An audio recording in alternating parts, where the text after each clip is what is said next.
जहाँ पे मेरे भाई का एक्सीडेंट हुआ सीसी कैमरा दिखाया जाए, सब चीज़ दिखाई जाए कि मेरे भाई के साथ क्या हुआ क्या नहीं हुआ, खुद एक्सीडेंट हुआ उसका, किसने टक्कर मारी है, कैमरे वैमरे सब दिखाए जाए। मैं वहाँ की मुझे इंसाफ चाहिए मेरी माँ का। नमस्कार, आप देख रहे हैं अर्पण न्यूज़। फिलहाल राजधानी दिल्ली के सेक्टर 20 रोहिणी में मैं खड़ा हूँ। दिल्ली में जिस तरह से लगातार आप देख रहे हैं कि रोड पर लोगों की जान जा रही है, एक अहम विषय है। हाल ही में सेक्टर 23 से एक मुद्दा गरमाया हुआ है, जहां पर एक 23 साल के लड़के की जान गई और उसके बाद जो आरोपी है उसे जमानत भी मिल गई। दिल्ली में तेज़ रफ्तार जो गाड़ियां हैं उनका जो कहर है लगातार जारी है। लोग अपनी जान गंवाते हैं, इन्वेस्टिगेशन धीरे धीरे होती है, लेकिन जो पीड़ित परिवार है उसकी सुनवाई कई बार नहीं हो पाती और कई बार तो ऐसा होता है कि जान जाने के बाद ना कोई सीसीटीवी सामने आता है और ना ही कोई तथ्य मिलता है। ऐसा ही एक ताज़ा मामला पंजाबी बाग फ्लाईओवर से सामने आया, जब नारायणा से अपनी बहन के घर से होते हुए सुबह तकरीबन 7 बजे दो युवक स्कूटी पर आ रखे थे। हालांकि उन्होंने सभी तरह का प्रोटोकॉल फॉलो किया था, हेलमेट लगा रखा था, लेकिन बावजूद इसके पीछे से एक तेज रफ्तार गाड़ी आती है और दोनों को रोकती हुई चली जाती है। यहाँ पर 27 साल के विजय की ऑन द स्पॉट डेथ हो जाती है और एक 34 से 35 साल का लड़का, जिसका नाम मोनू बताया जा रहा है, वो वेंटिलेटर पे है। उसकी हालत लगातार गंभीर बनी हुई है। हम बात करेंगे परिवारजनों से और जानेंगे क्या रहा। क्या नाम है आपका? बीरवती जी, क्या हुआ था? ये हुआ था सर जी, मेरे भाई के पास से जो फोन था, बहन के पास से आ रहा था, मेरी बड़ी वाली बहन के घर से आ रहा था। फोन आया कि ऐसे ऐसे एक्सीडेंट हो गया है, एक लड़के की डेथ हो गई है और एक अभी इमरजेंसी है, मतलब कि सांसें चल रही हैं। ये एक्सीडेंट कल हुआ? कल हुआ। ये कल कितने बजे? 8 बजे की बात है। 7:30 बजे। 7:30 बजे के आसपास जब आप लोग वहाँ पहुँचे, आपको फ़ोन आया, क्या बताया गया?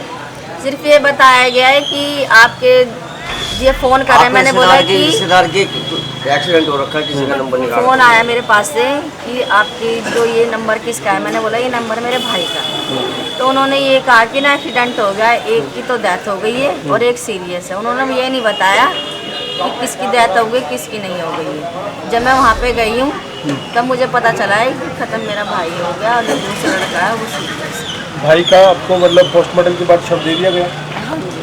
अभी क्या इतना टाइम हो चुका है, क्या पुलिस ने आपको ये बताया कि क्या इन्वेस्टिगेशन रही, क्या उन्होंने गाड़ी की तफ्तीश की?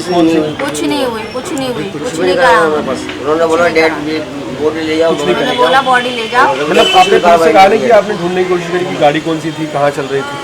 उन्होंने बोला अभी हमने कुछ नहीं करा है, जो फॉर्म वॉर्म करे थे अस्पताल ले गए थे वो करवाया उन्होंने और FIR की फोटो अपने पास रखी कॉपी।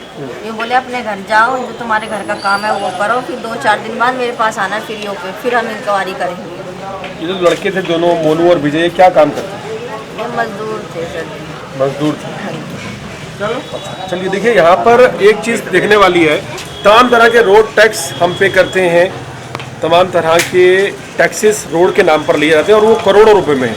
लेकिन जब किसी की जान जाती है तो ये भी पता लगाना मुनासिब नहीं समझा जाता कि आखिर क्या रीज़न था उस हादसे का, क्यों एक्सीडेंट हुआ।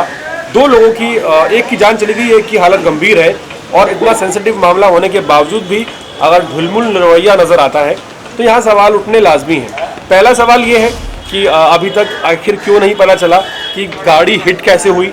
दूसरा सवाल ये है कि पंजाबी बाग जो मेन फ्लाईओवर है वहाँ करोड़ों रुपए के बजट पार किए जाते हैं। आखिर क्या रीज़न है कि वहाँ पूरा जो CCTV है वो फुटेज तक नहीं मिला। और तीसरी बात यहाँ पर ये है कि ऐसे जो फ्लाईओवर्स हैं जो मुख्य सड़कों को जोड़ते हैं, वहाँ पर स्पीड को लेकर जो सेंसर लगाए जाते हैं या निगरानी होती है वो कहीं ना कहीं नदारद नज़र आती है। राजधानी दिल्ली में लगातार ऐसा हम माहौल देख रहे हैं जहां आए दिन लोगों की जान जाती है। एक तेज़ रफ्तार थार, स्कॉर्पियो या तमाम तरह की SUV गाड़ियां लोगों को हिट करती हुई निकल जाती हैं। लेकिन यहां पर जब पीड़ित परिवार की बात की जाए, उनका सब कुछ उजड़ जाने के बाद ना तो सुध ली जाती है और ना ही घर से आप कहें कि तफ्तीश की जाती है। ये एक बड़ा मैटर है जहाँ पर सवाल उठते हैं कि अगर हम इतना करोड़ों रुपए का बजट टैक्स के तौर पर सड़क के लिए देते हैं, जब गाड़ी खरीदते हैं तब भी देते हैं, जब वो रोड पर चलती है तब भी देते हैं, तो आखिर जवाबदेही किसकी है? क्यों नहीं इसको तत्परता से लिया जाता? क्यों नहीं इसे प्राथमिकता दी जाती? क्या लोग ऐसे ही मरते रहेंगे?